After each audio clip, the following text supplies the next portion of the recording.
తమ్మి తమ్మి తిన్నా తరగట్లేదురా, బయటికి వెళ్దాం నడు. ఓకే నడక్కాయ్. అక్కాయ్ క్లైమేట్ భలే కూల్గా ఉంది కదా. అవును తమ్మి.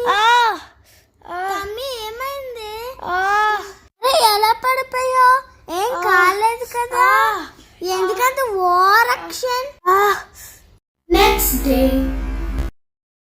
అక్కాయ్ నీకు కొవ్వు ఎక్కువైందే, నడు బయటికి వెళ్ళి వాక్ చేద్దాం. తమ్మి నాకు చిన్నప్పటి నుంచి ఉందిలేరా కొవ్వు, నువ్వు నడు. అబ్బా తమ్మి దెబ్బలాగేసింది. నొప్పి. ఏది ఎక్కడ తగిలింది దెబ్బ? నొప్పి లేదు కదా. నీకు తగిలితే తెలుస్తుంది నొప్పి. నిన్న నాకు దెబ్బ తగిలి రక్తం కారితే ఓవరాక్షన్ అంటివి. ఓహో, ఇప్పుడు నీకు తగిలిన దెబ్బకి రక్తం కారకపోయినా ఈ సోకండాలేంటక్క? అడ్డడ్డే ఎంత కష్టం వచ్చింది, పడేవాడికే తెలుస్తుంది నొప్పి.